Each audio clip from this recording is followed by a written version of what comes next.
Fala Vascaíno, fala Vascaína, tudo bem? Um bom dia, um bom começo de tarde, um casaca no seu coração e especialmente que Deus possa abençoar as nossas vidas. Meus amigos, mais um vídeo para a gente dar ênfase ao noticiário esportivo do Clube de Regatas Vasco da Gama, neste dia que promete e promete muito. E aqui é conforme vocês sabem, é sem maquiagem e sem sacanagem. E é o seguinte, a gente vai falar muito aí sobre o desfecho do primeiro turno do Campeonato Brasileiro da Série B.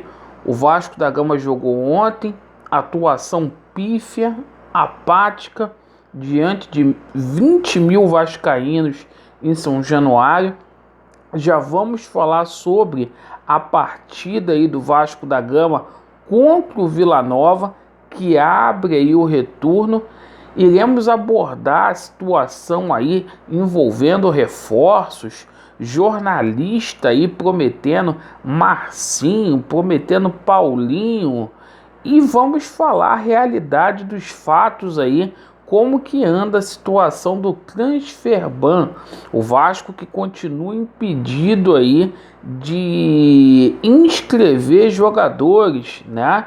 E vamos falar também sobre a situação envolvendo a liminar e a demissão aí de Carlos Brasil e também Maurício Souza, ambos muito pressionados no Vasco da Gama. Você que não é inscrito aqui no nosso canal, por favor se inscreva, deixe o seu joinha aí e ativem o sininho. Vamos lá, meus amigos. Ontem muita festa em São Januário, né? Alex Teixeira foi apresentado, a torcida. Vimos também os diretores da 777 Partners lá na Vasco TV. Mas dentro de campo o clima não foi de festa, não. O Vasco empatou diante de um time muito ruim, que é o time do Ituano. Jogo que foi 1-1. E olha, ficou barato, hein? O juiz ontem foi camarada. Na minha visão aí foi pênalti no jogador do Ituano. Acabou 1-1. O Vasco caiu de produção. O Vasco aí termina o primeiro turno na segunda colocação com 35 pontos.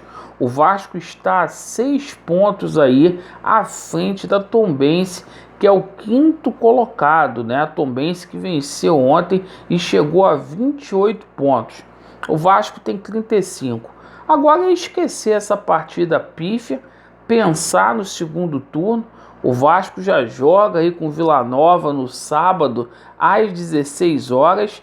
E é o seguinte, o Vasco vai ter desfalque para esta partida.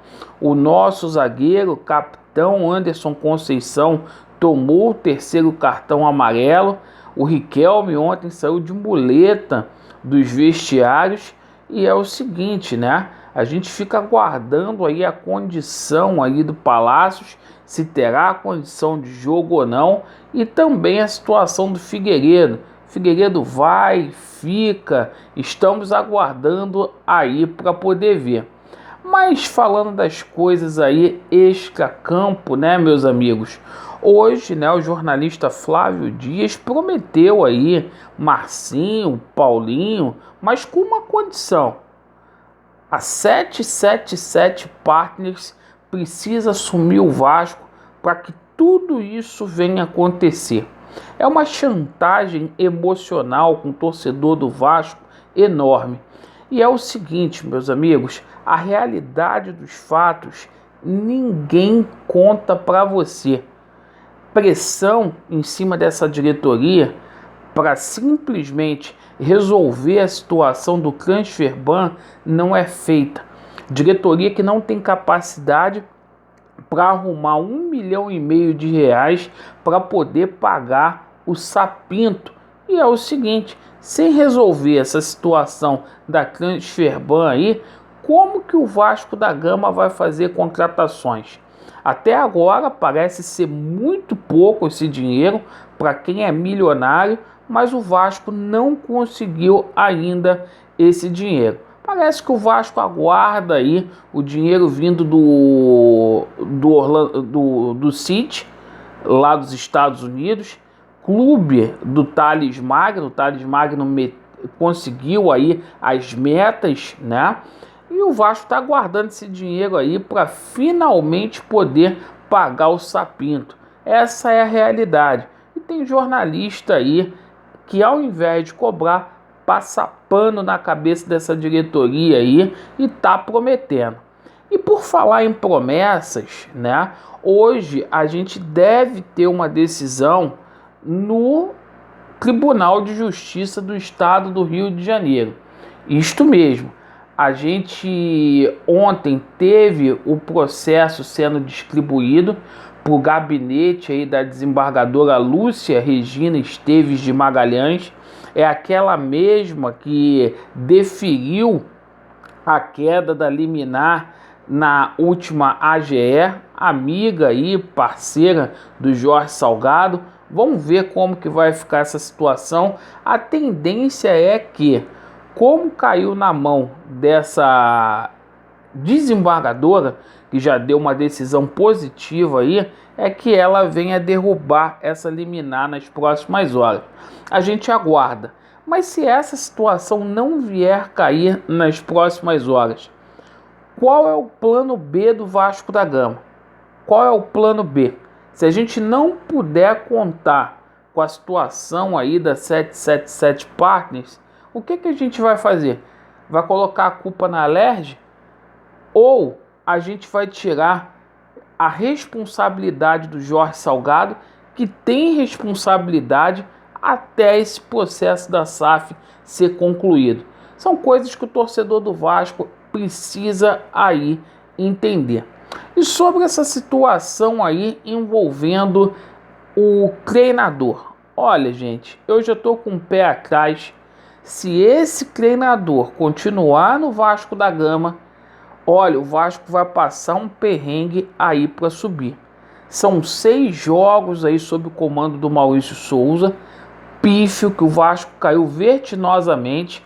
Na época lá do Zé Ricardo, o time jogava mal, mas tinha raça. Agora nem raça mais esse time tem. Então caiu muito no comando desse treinador.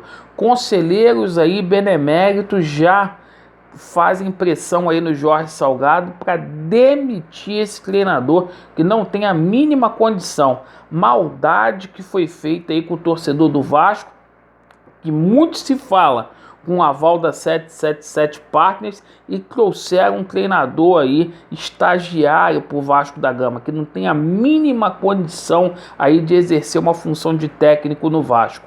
E o Vasco, né, eu espero que também venha demitir esse Carlos Brasil, que é fraco, que foi o responsável pela contratação desse cara aí. Então, pode ser boa pessoa, Maurício Souza, mas para ser treinador do Vasco não dá. E a tendência é que o Maurício Souza aí nas próximas rodadas seja demitido. A gente não imagina que ele vai ser treinador do Vasco até a 38ª rodada. Bem, meus amigos, deixa aí no comentário aí o que vocês acharam aí do vídeo. Vasco neles, a verdade prevalecerá e tamo juntos. Valeu!